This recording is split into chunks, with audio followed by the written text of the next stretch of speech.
Good day to everyone. For this video lecture on 161, we'll be talking about the third part of the milk management. So with that, let's go into the first topic that we will discuss, which is on the milk cooling storage. When cooling or storing before processing, we should place the milk in containers that are non-corrosive, easy to clean, must not impart flavor or toxic substances to the milk. So ideally, it should be strong enough to permit relatively lightweight design and yet resist rough handling and scrubbing. So here yung parang classic example kung ano yung container na dapat paglalagyan ng mga milk. So it is non-corrosive, meaning it is not susceptible or not subjected to rust yung lati. So dapat non-corrosive siya. So an aluminum na container, a stainless container, pwede yon, like this one. Then easy to clean. So most of the time kasi itong mga containers na to, itong nasa picture, it is easy to clean. So kasi pag hindi na clean ng maayos and then may natirang milk doon sa container, um, yung milk kasi madaling mapanis yan. So kung hindi mo na linis ng maayos, then um, uh, yung tendency is that bababa yung quality ng milk mo kasi nga um, madumi na. And then, it must not impart flavor or toxic substances to the milk. So, yung stainless kasi, ay some of the containers kasi, like plastic, pwede rin yung mga, um, pwede yung mga steel na containers. Um, Most of the time, parang lalong-lalo na sa mga steel na containers, um, pag doon mo nilagay yung parang isang liquid, meron yung parang steel na flavor, yung na kasaglatlati.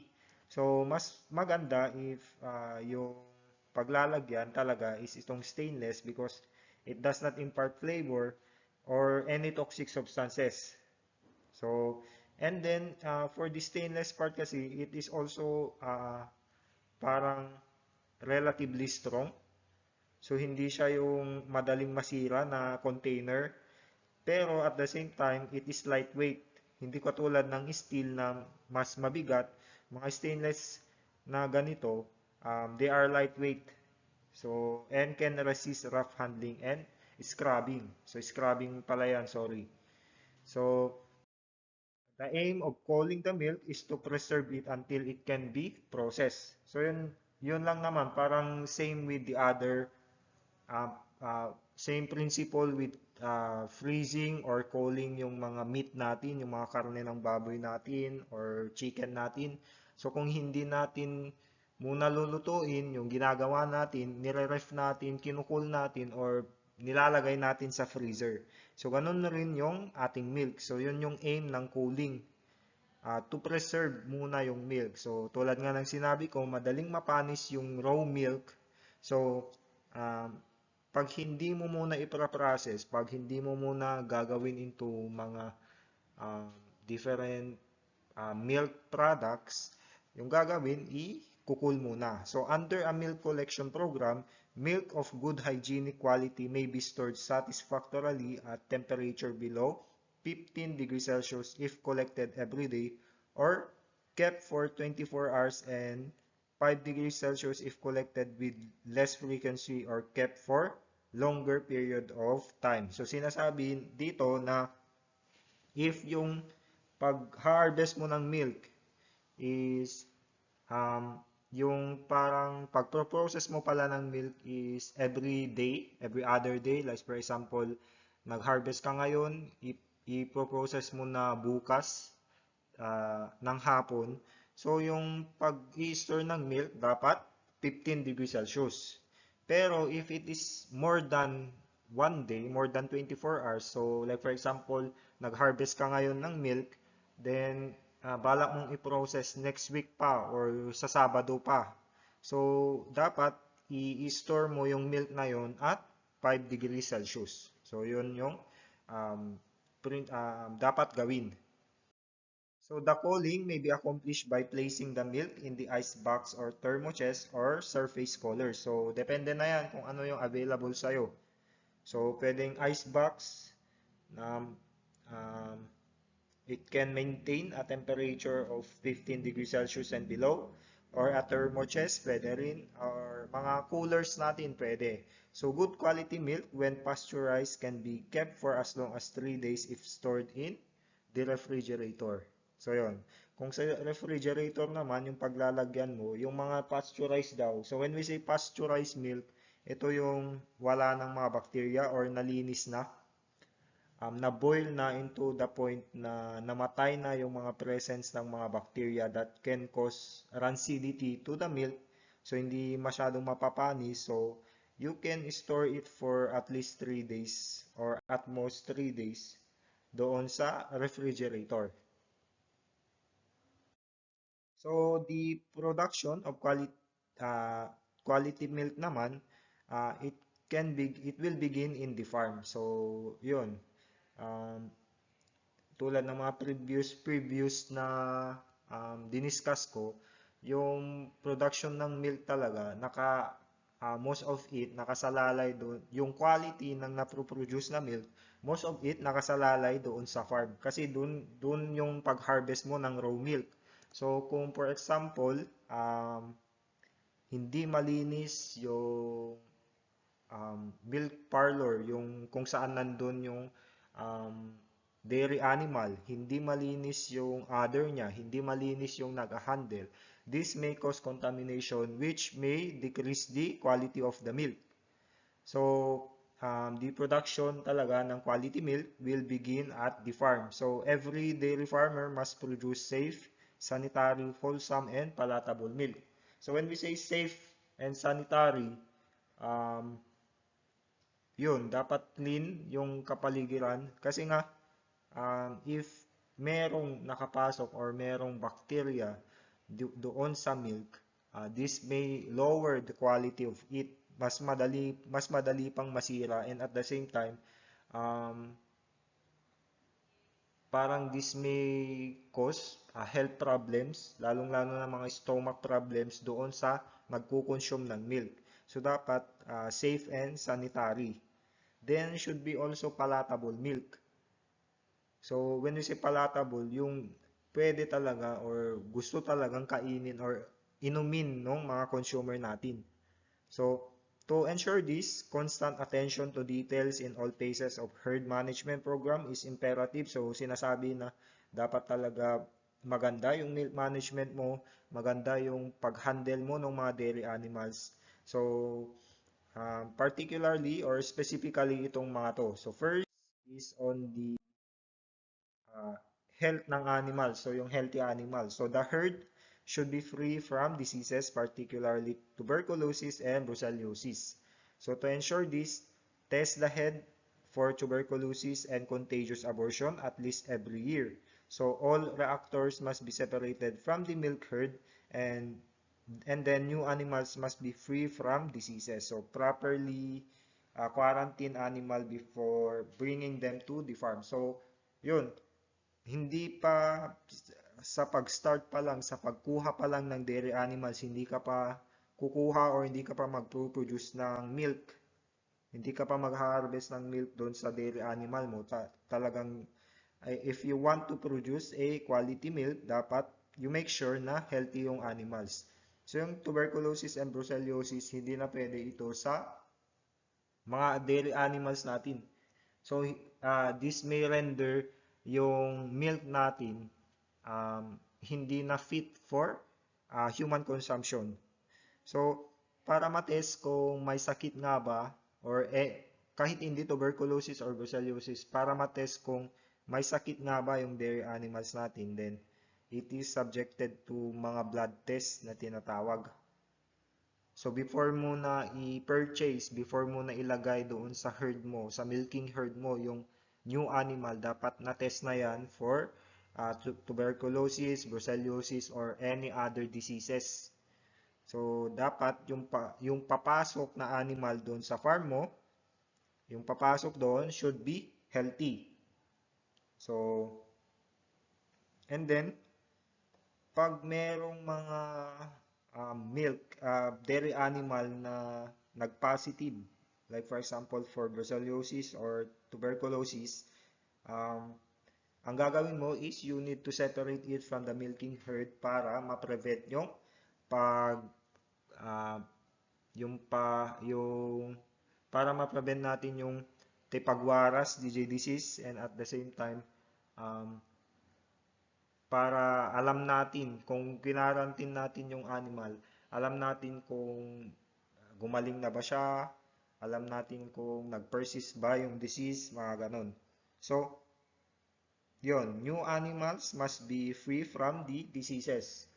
Kailangan talaga lahat ng stock mo na papasok, lahat ng mga new purchases mo na papasok dun sa farm mo, sa dairy farm mo, dapat free from diseases yan. Then, kung before mo na i-introduce dun sa herd mo, proper quarantine. So, i-quarantine mo muna, wag mo munang ilagay mismo dun sa milking herd mo, wag mo munang ilagay at wag munang makihalubilo yung new na dairy animal doon sa farm mo. So, i-quarantine mo muna yan for at least 30 days para makita if there is merong nag-develop na disease. Then, after 1 month, tapos nakita mong healthy pa rin yung animal, then you can introduce them to the dairy herd. So, yun. So, that's the first factor that we need. And then, clean cow. So, common sense, groom the cows daily. So, regularly clip the hairs in the flank, tail, and other, and then provide adequate clean bedding to keep cows clean and facilitate washing and sanitizing the teats and other before milking. So, yun.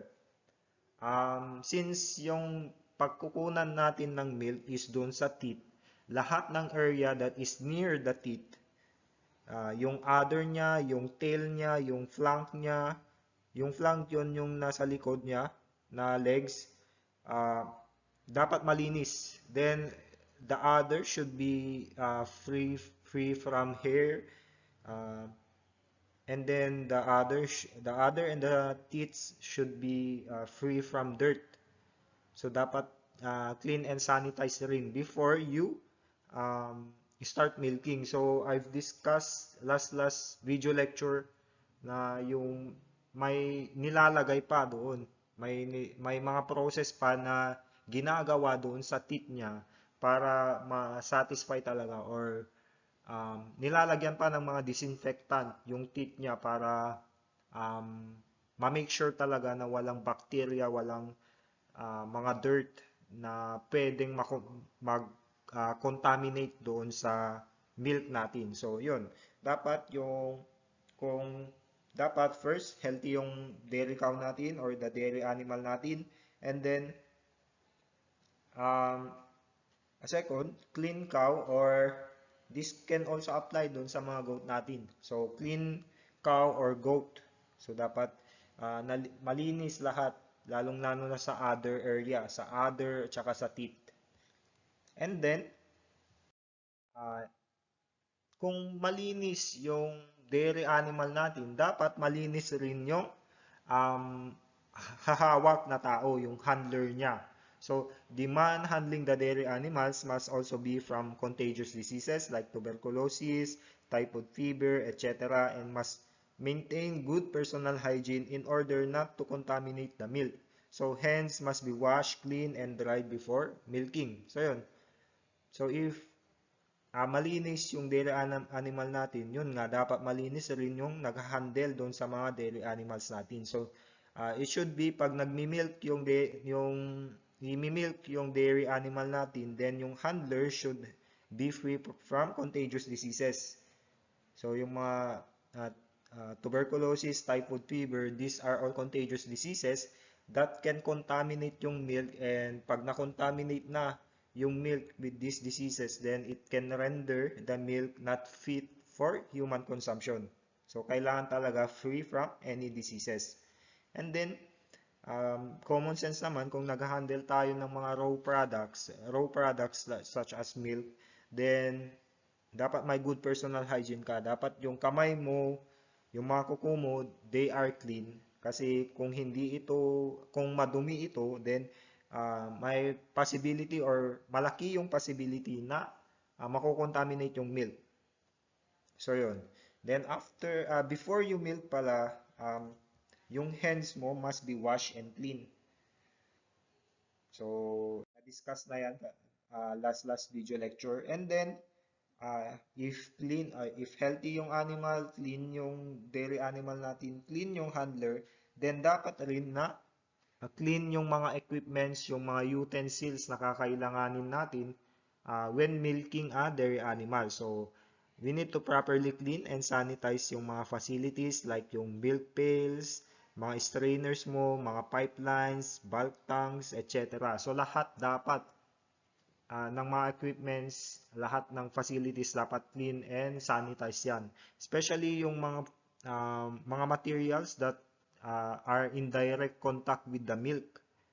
So, like especially yung milk pail. So, yung milk pail kasi, dito mo ilalagay yung milk, yung raw milk. So, kung hindi ito sanitize, kung hindi ito clean, then most probably na mako-contaminate yung milk mo, which can render it not fit for human consumption, as well as it can lower its quality. So, kailangan clean and sanitize lahat.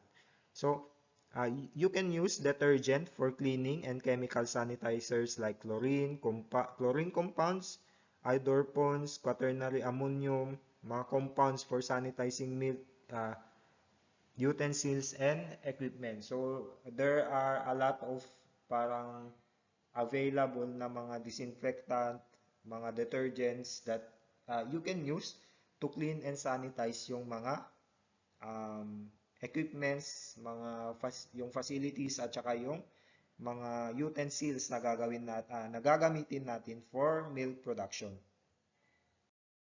So another one to consider is doon sa housing mismo. So kailangan that the milking barn, so yung milking barn yun yung saan nandoon yung mga dairy animals natin, or yung milking parlor na tinatawag, yun yung parang housing kung saan pupunta yung mga dairy animals natin at doon sila mamimilk. So itong mga housing na to, they must be clean and then properly ventilated, well lighted, and with good drainage. So first, dapat clean. So alam na natin yan. Dapat walang bacteria na it will come into contact with the milk.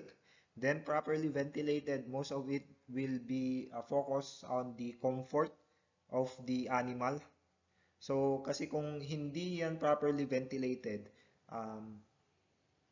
ang tendency is mainit doon or mataas yung temperature doon sa milking parlor, and this make the animal uncomfortable, which can reduce yung milk production niya.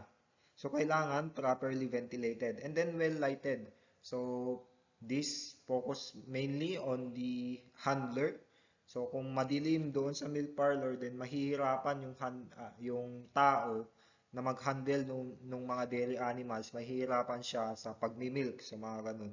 And then with good drainage kasi sa milk parlor, after yung milking process, kailangan linisan yan. So kung wala kang good drainage, walang pupuntahan yung mga water na may halong mga dumi. Kung wala kang good drainage, so maiipon yan. This can pwedeng pamahayan ng mga bacteria, then yun, pwedeng cause or source of contamination yan. So kailangan properly or meron siyang magandang drainage.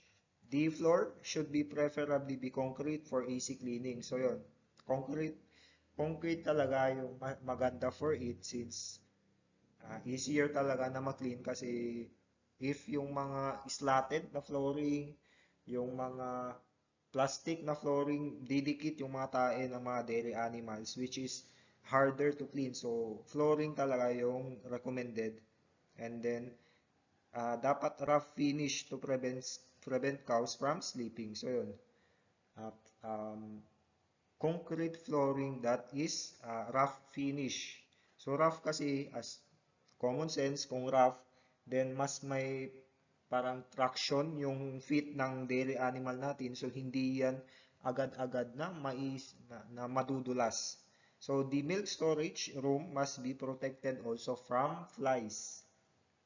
So, yun, yung pag-istoran mo daw ng mga milk, kailangan it is properly shut off. Dapat walang parang entry point ng mga insects, lalong-lalo na itong flies.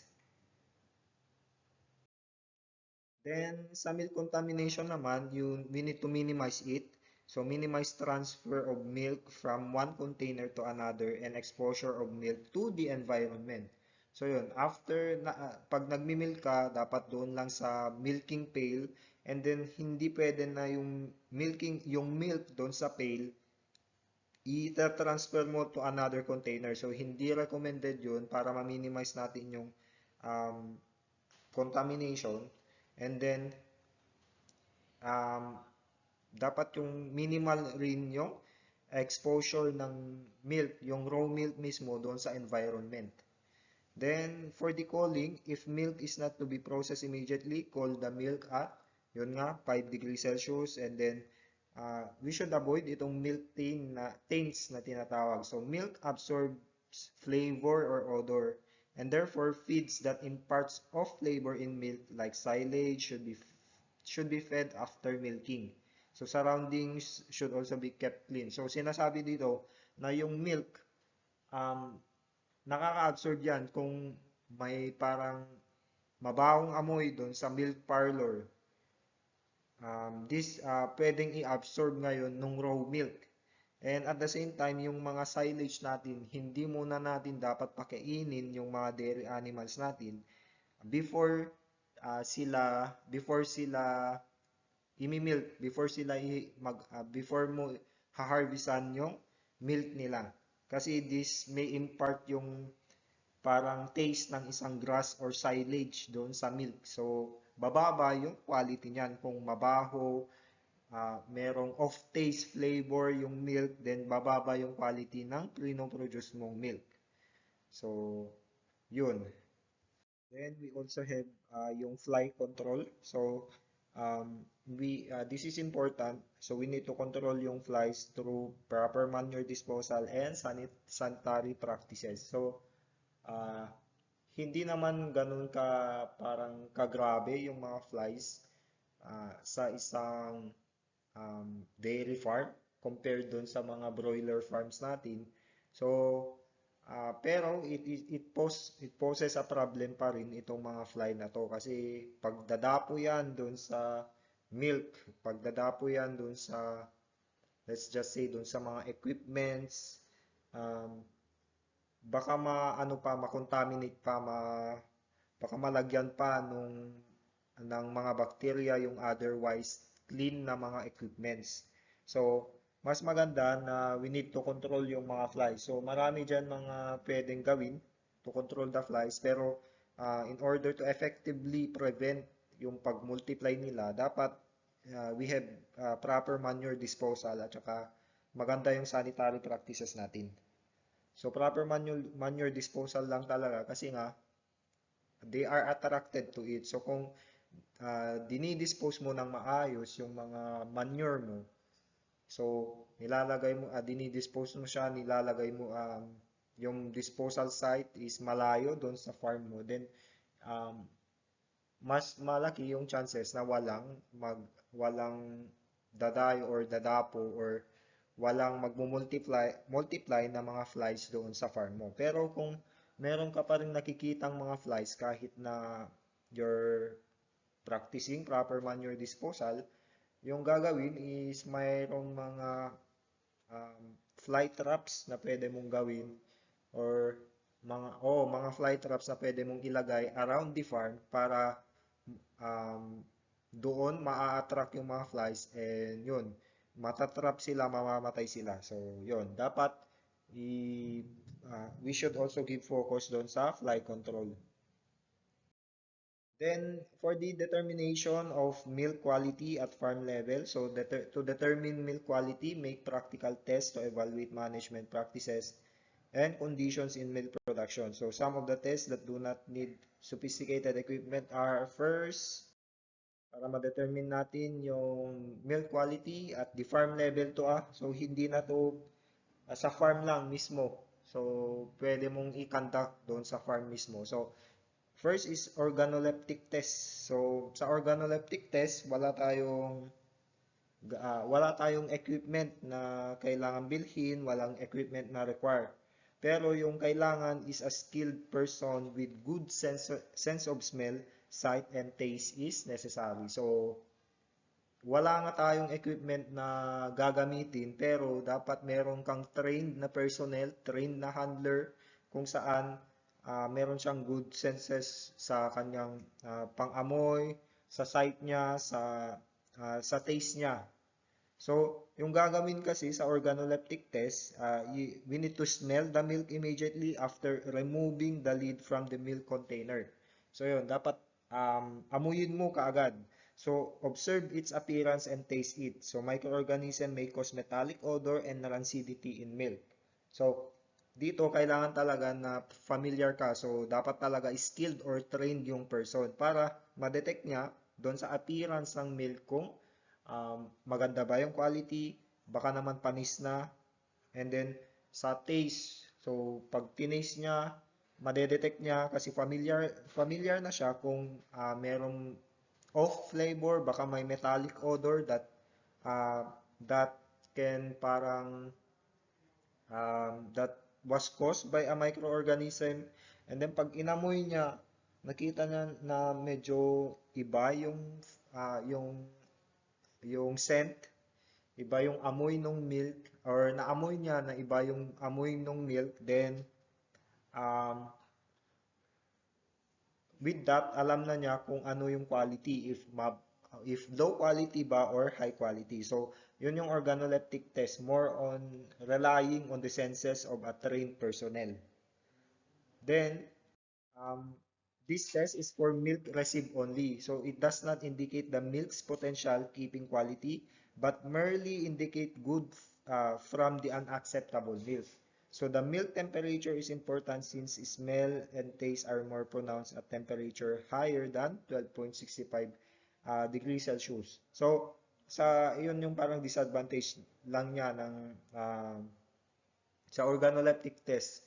So, since we are relying only on our senses and smell, yun lang dinedetect if it is a acceptable or good quality na milk. So, hindi nito dinedetect if yung milk nga ba na yun is meron pa rin potential for keeping, for storing, for processing. So, yon. And then, we also have what we call as clot-on boiling test. So, yung clot-on boiling test naman, milk of good quality does not normally coagulate in boiled. So, yun yung parang principle na ginagamit dito sa clot-on boiling test. Kasi yung mga milk na maganda yung quality daw, hindi dapat nagkaklat, hindi dapat nagiging parang solid. So, dapat liquid pa rin siya if binoboil mo. Pero yung mga milk that are heavily contaminated with lactic acid producing milk souring microorganism, they curdle. So parang nagkla-clump sila, parang dito sa picture. Parang ganyan, nagkla-clump, nagka-curdle yung milk. So this may be caused by the lactic acid producing bacteria that can cause the uh, milk to sour, yung merong parang sour taste na yung milk. So, instability of boiling may also be due to the presence of early lactation milk, colostrum, or increased salt concentration attributed to mastitis. So, sinasabi na besides doon sa bacteria that may be present doon sa milk, yung uh, pag nag-curdle or nag-clump na parang ganito sa picture yung milk after boiling, this may be a sign of mastitis na. So, yung gagawin dyan is dapat ma-identify kaagad kung saan galing dairy animal yung milk na yun para mai-separate na from the milking herd kasi nga baka merong posibilidad na merong mastitis yung animal. So, dapat i-separate mo, wag mo muna siyang kunan ng milk hanggat hindi pa siya gumagaling. So, to test this clot on boiling test, place 5 ml milk into a clean test tube and then heat it in a boiling water bath for 5 minutes. Then examine the tube against the light. If milk clots, coagulates, or precipitates after 5 minutes, it is not suited for processing. So, yan. So, lalagay mo daw dun yung 5 ml na milk doon sa test tube. And then, hindi directly na ipapainit mo dun sa oven. So, yung boiling water doon mo dapat ilagay. Then, after, for 5 minutes, then, pag tapos na yung 5 minutes, examine mo. Kung meron kang nakitang parang ganito, nag-clot, nag-coagulate, hindi pure liquid, then, it is not suited for processing na yung milk na yon. Then another one, aside from those two, is yung alcohol precipitation test na tinatawag. So dito naman, yung alcohol is used to obtain clotting. So same principle with the blood, yung boil test, pero you use alcohol naman dito. So you need to put 2 cc of 68% ethyl alcohol in a test tube. Then add 2 cc of milk. Mix the contents by inverting the tube several times slowly and then observe whether the milk coagulate. So yun, lagyan mo daw ng 68% na ethyl alcohol on the test tube, then mag-add ka ng 2 cc ng milk. So then i-mix mo sila, then pag may nag-coagulate, then it means na hindi maganda yung quality ng milk mo. So sa milk processing and packaging naman, marami yan. So I will send to you yung parang mga milk processing na ginagawa nila on a later date, pero dito as an introduction na lang muna. So milk is used as food and feed. So generally milk is considered as nature's most nearly perfect food. So you can see here a comparative gross composition of cow, carabao, buffalo, and goat's milk. So, dito, parang yung composition kasi nila, iba-iba, di ba? Iba-iba yung composition nila ng fat, protein, lactose, and ash. So, with that, merong mga milk from certain dairy animal na mas maganda when used for butter production. Mas maganda itong milk na to for skim milk kasi mas mataas yung protein, mga ganon. So, depende dun sa kung saan galing milk yung, kung saang animal nanggaling yung milk na yun, then, may mga prefer kasi yung mga manufacturer na milk. So, yun, ito yung protein, fat, lactose, ash component ng mga different milk from different animals. So, sa fat, mataas yung sa Carabao milk, pinakamababa yung sa goat milk. Sa protein, mataas sa Carabao milk. Sa lactose, mataas yung Mura. And then yung sa ash, mataas yung sa Carabao milk. So mga ganun. So with that, ito yung parang overview nung ano natin, na milk processing natin. So, itong whole milk, ito yung milk, yung na-harvest natin na milk. Okay? So, yan, whole milk. Then, ito yung mga products na pwede mong gawin, pwede mong i-develop, pwede mong i-produce from the whole milk. So, first is ito ay pasteurized and sterilized milk, which is plain and flavored. So, yon yung mga pasteurized milk natin. Then, pwede yung ice cream, cheese, whole milk powder, yung mga cream natin, skim milk, milk confection, pwede sa whole milk, nandun rin yung infant milk powder, yung mga yogurt natin, at saka ibang fermented drinks. And then, also with the condensed and sweetened milk, it all comes from the whole milk. Now, let's focus muna dito sa cheese. So, yung cheese na to, by making itong cheese, nakakapag-produce ka rin ng isang byproduct niya, which is yung whey. Okay? So yun, by making itong cheese, merong byproduct na whey. Then, itong whey na byproduct, you can produce all of this. Whey cheese, whey powder, whey cream, beverages, pwede, animal feed. So yun. And then sa whey cream, you can produce yung whey butter natin. So yun yung parang branching pattern nitong cheese. Cheese from whey until whey cream, whey butter. Then, let's focus naman sa cream. So itong cream natin, makakapag-produce ka ng coffee cream, salad cream, butter oil, or yung ice cream natin. And then itong butter oil natin, pag nag-produce ka ng butter oil, may byproduct yan na buttermilk. Now itong buttermilk na to, you can produce buttermilk powder at saka flavored milk drinks. So yon, doon sa milk yon, ay sa cream yon.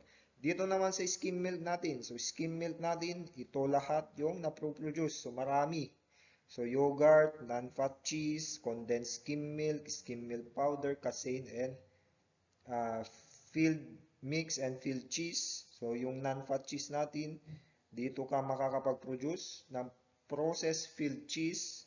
Then sa skim milk powder, with the water and vegetable oil, makakapag-produce ka ng filled milk, or with milk fat at saka water, makakapag-produce ka ng reconstituted milk.